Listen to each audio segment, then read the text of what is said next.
Hi, my name's Eleni and I founded Galmatic 8 years ago to help women and especially teenage girls feel more confident behind the wheel. Thanks for joining me in today's video series. I look forward to sharing tips and information with you that will help you to get your daughter behind the wheel on her own, feeling ready and safe and confident to start driving. You're probably excited about no longer being mum's taxi, netball, dancing, school rehearsals, late night parties. No more pickups. It's going to be great. And I know you're proud of the amazing woman that your daughter has turned into and the freedom she's going to enjoy now that she's driving. But you're also probably slightly terrified. What is she going to do if something were to go wrong? If she's in the car alone, her mobile phone is flat. What is she going to do if the car breaks down, gets a flat tire, she has no one to call, no one's in the car with her? Is she going to ask a stranger on the street? Will she make the right decision? That's what this series is all about, helping you to teach your daughter just a few basic tips so that she feels more confident, that you feel more confident that she's going to be safe every time she gets into the car. In today's video, we're going to talk about just a few basic things to show her under the bonnet. It's nothing too tricky, it's very easy, but it'll help you and her know that the car's not going to break down on her. In the next video, what we're going to do is talk about the things she needs inside the car. Just those helpful things, first aid kits and those other things as well that she needs in case something were to go wrong or to make sure nothing does. And in the third video of this series, what we're going to do is teach you the important tips to look for when you're choosing the right driving instructor for your daughter. That can make the big difference between her enjoying her driving. So thanks again for joining us. Why don't we get started with today's video and see how we can get you and your daughter feeling more confident behind the wheel. We've got the bonnet popped, and the best place to do this check is usually at the service station. We like to say once a month, but perhaps every second or third time that your daughter is filling up with petrol, great time to pop the bonnet and go over these things. First thing we're going to talk about is checking the oil. What you want to do is teach her to look for the dipstick, which in modern cars is usually a yellow or an orange handle. Take the dipstick out, check to see if the oil is smooth, thick and not too black. Give it a wipe with a rag or the paper towel that is at the service station. Take it back out, and what you're looking for is to make sure that it's not down the empty indicator but up towards the full. So they'll either have dots or they'll have little markers that let you know when you've got enough oil in. If she needs a little bit more, then what we're going to do is fill it up at the cap, not trying to pour it into the dipstick. Next, we're going to check the coolant. So we don't want her popping the radiator cap at all, obviously for steam and burning herself. So she's looking for the reservoir. We have a low and a high indicator on the coolant reservoir, on the overflow. It's a clear bottle. If she's got pink, she needs to fill up with pink. If she's got green, she needs to fill up with green coolant. But if it's on high, then that's great. That's all she needs to do. And the last thing we're going to check under here quickly is the battery. Now, if she's got a maintenance-free battery, that's fabulous. She doesn't need to check. But if it's like the one we've got here in the Corolla, then we do need to take the caps off.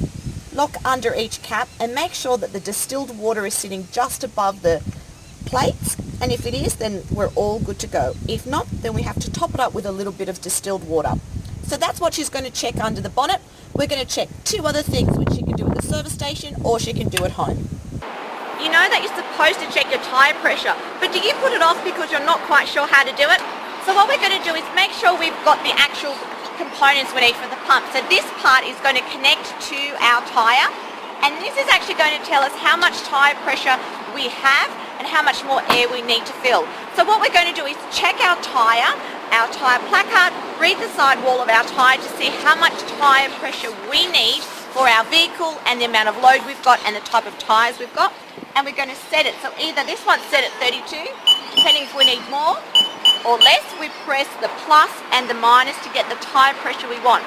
Once we plug this in, it's going to read what the tyre pressure is that our vehicle has, and it's going to fill it up to get it to the amount of tyre pressure that we've asked the machine to give us. To know what tyre pressure you need for your vehicle, you need to have a read of the tyre placard. Now mine is on the inside of the driver's door. Another common place is inside the glove box. And if I have a look here, it tells me what I need for a normal load and also for a maximum load. So locate your tyre placard and it's an easy way to know how much tyre pressure you need in your car. So we know how how much tyre pressure we want to put into this tyre, this part's really easy. So I've got the pump in one hand. I want to make sure that I take off the cap. Now today we've used our spare tyre because we've been changing tyres in workshops all day, and I've left the spare tyre on as a good reminder so that I don't forget to tell you when you're checking your tyre pressure, you want to check obviously the 4 tyres that you've got, but occasionally you want to check the one in the boot, because if you do get a flat tyre and you need to change your tyre, you want to make sure that one's not flat as well. So you always want to check the tyre pressure on your spare tyre as well. So I grab the pump, I click it on, and what's going to happen is the machine's going to read how much tyre pressure it's got, and it's going to put in the rest of the air. Can you hear that? That's the beep that says on full.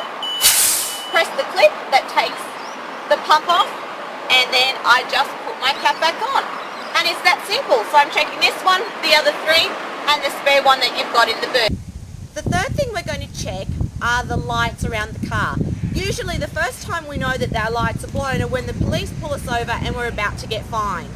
It's important we check them regularly, and the best place to do that is at home, up against the garage wall or the carport wall, or if we don't, because we park our car on the street, have a wall to check up against, then doing it with a friend. In the dark's much easier than the day. What we want to do is turn on all the lights to make sure that our front lights and our rear lights are working. We want to make sure our blinkers, our indicators are working as well, so make sure you turn those on both on the left and on the right hand side, because the indicators are the best way to let other drivers know what we're about to do, especially when it comes to merging.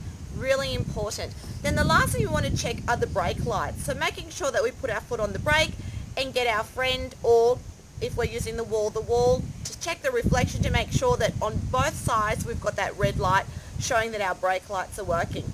Very easy to do, doesn't take too long, but we often forget to do that. It's really important to check the lights just as often as we do our under the bonnet check. Thanks for joining me today and going over the 5 things that you want to teach your daughter to check on the car. Don't forget to go to our blog and download the checklist, pop it in the glove box, and then you've got it there for easy reference.